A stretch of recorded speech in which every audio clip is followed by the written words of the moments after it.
So this all happened about 3 years ago when I was really into solo camping.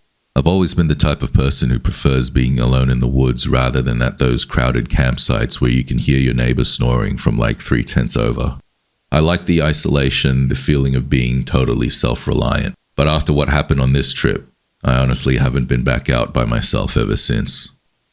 I decided to head up to a national forest in northern Minnesota. I won't say exactly which one, but if you know the area, you know it gets incredibly dense and remote once you get a few miles away from the designated parking areas. The plan was pretty simple. I was going to hike about 5 miles in, set up camp near this small creek that I'd spotted on a map, and just chill for a couple of nights. The hike-in was uneventful. It was a beautiful day. The sun was cutting through the pine trees and the air had that crisp, clean smell that you only get when you're deep in the forest. I reached the camping spot I'd picked out at around 4 in the afternoon, and it was perfect. Flat ground, close to the water, and surrounded by these thick brushes that acted like a natural windbreaker. I set up my tent and began to gather some firewood. As I was scavenging for these dry branches, I found myself a little farther away from my site than I'd intended to go, and found something that gave me this weird feeling in the pit of my stomach. It was a pile of dirty, wet clothes, half stuffed under a fallen log, a flannel shirt, some torn jeans, and a single boot. They looked like they'd been there for months, maybe even years, covered in moss and dirt. I remember standing there just staring at it, my brain trying to rationalize what I was seeing. I told myself that maybe some hiker had dumped their gear because it got too heavy, or maybe there was just some trash left behind by some teenagers, but deep down, it all felt really wrong and out of place. So I went back to my campsite and tried to shake off the creepiness feeling. I got a fire going and made some dinner. As the sun went down, the woods got dark, and I mean pitch black. The canopy was so thick that even the moonlight couldn't really get through. I sat by the fire for a few hours just listening to the crackling wood and the flowing creek. At around 10 o'clock, I decided to turn in for the night. I doused the fire, crawled into my sleeping bag, and zipped up the tent. I usually fall asleep pretty quickly, but that night I was tossing and turning. Every time the wind rustled the leaves, my mind just went back to that pile of clothes. I must have eventually drifted off because I woke up abruptly to the sound of crunching, like boots pressing down on dry pine needles. I knew it wasn't an animal, like a deer or whatever. These crunching steps, they seemed to be way too deliberate and methodical, and they were coming from about, I'd estimate, maybe 20 feet away from my tent at this point. I stopped breathing, straining my ears to listen. Then the footsteps stopped. I laid there for what felt like an hour. My heart was hammering against my ribs so hard I thought whoever was out there would hear it. Then I heard a voice. It was a low, raspy, humming sound, like it wasn't a song, just a single monotone note being hummed by a man or what sounded like a man, and it was coming from right behind my tent now. Slowly I reached for the hunting knife I kept in the side pocket of the tent. I gripped the handle so tight my knuckles hurt. I waited for him to say something or to try to open the tent, but he just kept humming that same note. After a few minutes, the humming stopped. Then came the sound that made me almost jump out of my skin. It was the sound of a hand sliding down the nylon fabric of the tent. I could see the indentation of a hand pressing against the wall of the tent, backlit by the very faint moonlight. I yelled out, shouted as loud as I could, demanding to know who was out there and warning them that I was armed, and got silence, complete, dead, utter silence in response. I expected to hear maybe footsteps running away or maybe a threat shouted back, but there was nothing. The hand moved away from the fabric, but I didn't hear him walk away, and that was the worst part. I knew he was still standing there, just inches away from me, separated only by a thin layer of nylon. I sat there, clutching my knife, pointing it at the door. I didn't sleep for the rest of the night. I just sat there, shaking, waiting for the zipper to move. When the sun finally started to come up, gray light started to filter into the tent. I waited until I could hear birds chirping before I slowly unzipped the door, knife ready, and peeked out. The campsite was empty. But then I looked at the ground around my tent, and there were these boot prints, not just a few. The dirt around my tent was trampled flat, like he hadn't just stood there, he had circled the tent over and over and over again. There must have been hundreds of footprints creating this perfect ring around my tent. I didn't even bother packing up. I just grabbed my keys, my wallet, and the knife, and I bolted. I left everything else behind, the sleeping bag, the cooking gear, the tent itself. I just ran. I sprinted that 5-mile hike in probably less than an hour, constantly looking over my shoulder, convinced I was going to see a man in one boot chasing after me. When I finally got to my car, I fumbled the keys, dropped them, picked them up, and practically dove into the driver's seat. I locked the doors and started the engine. As I was backing out, I looked toward the tree line where the trail emerged. I didn't see anyone, but I did see something that made me go cold inside. Tied to a tree, right at the edge of the parking lot, was my blue flannel shirt, the one that I had packed inside my backpack, which should have been left back at my tent 5 miles away. Instead, it's here, just wrapped around this tree. I reported it to the rangers, and they went out to check the site. They told me they found my tent slashed to ribbons, but they never found the guy. I still go camping sometimes with my friends, but I never go alone anymore. And I always check the perimeter before I set up camp, because the thought of that guy circling my tent all night, humming, knowing he could have come in at any time, well, it still keeps me up at night.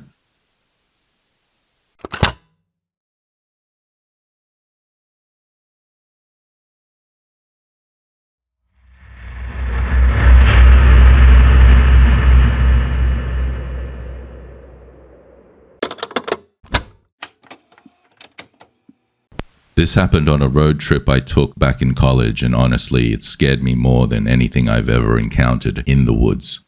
It's the reason I refuse to drive alone at night through rural areas anymore. I was driving home for spring break. It's usually about an 8-hour drive from my campus to my parents' house, mostly on major interstates. But there was this massive construction project going on that was causing miles of backup, so my GPS suggested a detour. It was supposed to save me an hour by cutting through these back roads in southern Ohio. So at the time, it seemed like a good idea. I mean, I just wanted to get home at the end of the day. So I got off the highway around 11 p.m. and started heading down these 2-lane blacktop roads. At first, it wasn't too bad. There were a few houses here and there, but after about 20 miles, it was just cornfields and patches of thick woods. There were no streetlights, no cell service even, just total darkness beyond where my headlights hit. I hadn't seen another car in miles. After a while, I was starting to feel my eyes getting heavy, so I decided I needed to stretch my legs, maybe grab a soda. So I saw a sign for a gas station about a mile ahead, and I pulled off. It was one of those super old stations, you know, the one that looked like they haven't been updated since the 70s. There was this one pump that still had the manual numbered dials, and the main building was dimly lit. There was an older beat-up pickup truck parked off to the side near the air pump, but nobody was around it. I went inside. The bell above the door jingled loud in the quiet night. The clerk was this older guy, maybe in his 60s, just sitting behind the counter, reading a newspaper. He didn't even look up when I walked in. I grabbed a Mountain Dew and a bag of chips and brought them to the counter, but as I was paying, I got this weird prickling sensation on the back of my neck, like someone was watching me. So I glanced out the front window, and there's someone standing by my car. It was a guy in a dark hoodie just standing right next to my driver's side door, looking down into my window. I quickly finished paying and walked out, heading toward my car, trying to act confident, you know, jingling my keys. As I got closer, the guy by my car slowly looked up. He was gaunt, with sunken eyes that looked way too intense. He didn't move away from my door. I stopped about 10 feet away and asked him if he needed something, trying to keep my voice steady. He didn't say anything for a very long, uncomfortable moment. He just stared at me. Then he pointed toward my rear tire and said that my tire looked low. His voice was scratchy, like he hadn't used it in days. I looked at the tire and it looked perfectly fine. I knew right then that this was some kind of a setup. I told him thanks and that I'd check it later. I unlocked the car, stepped around him quickly, and got into the driver's seat. As I was pulling the door shut, he grabs the handle. I look up at his face, and the intensity of his expression sent a chill through me.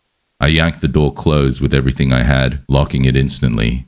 He just stood there, his hand still on the handle, tapping the glass with his other hand. You know, it's interesting, the things you remember in times of stress, but I could swear I never saw him blink. I put the car into reverse and spun out of the lot and floored it as soon as I was back onto the main road. I was shaking so bad I could barely keep the car straight. I kept checking my rearview mirror every 2 seconds, and for the first 5 minutes there was nothing, just blackness. I started to calm down a little, telling myself it was just some local weirdo trying to scare a college kid. Then I saw the headlights, way behind me. They were moving fast, way faster than I was going, and I was already doing 80. Within a minute, they were right on my bumper. It was the old beat-up pickup truck from the gas station. I sped up, and he sped up. I slowed down, thinking maybe he'd pass, and he just stayed right there, blinding me with his high beams. This went on for 10 miles. My phone still had 0 bars. I was completely alone out there with this maniac. Suddenly, he swung out into the oncoming lane and pulled up right alongside me. I looked over, and there was the guy in the hoodie driving, and he was smiling. A wide, completely unhinged smile. He started drifting into my lane, trying to run me off the road. I laid on my horn and jerked the wheel to the right, my tires spitting gravel onto the shoulder. I was terrified of flipping into the ditch. I slammed on the brakes, letting him shoot past me. Then I saw a green sign ahead for an interstate entrance ramp, and I gunned it again to get some distance. Thank God. I didn't even signal. I just cut across 2 lanes and flew down the ramp. As soon as I merged onto the well-lit interstate with other cars and trucks around, the pickup truck hung back. It stayed about a quarter mile behind me for another exit or 2, then suddenly veered off onto an exit ramp and disappeared back into the dark. I drove the rest of the way home in total silence, white-knuckling the steering wheel. I didn't stop until I pulled into my parents' driveway as the sun was coming up. I never found out who that guy was or what he wanted, but the way he grabbed my door handle and that smile when he tried to run me off the road, I know he wasn't just trying to scare me. If I hadn't gotten onto that interstate, I don't think I would have made it home that night.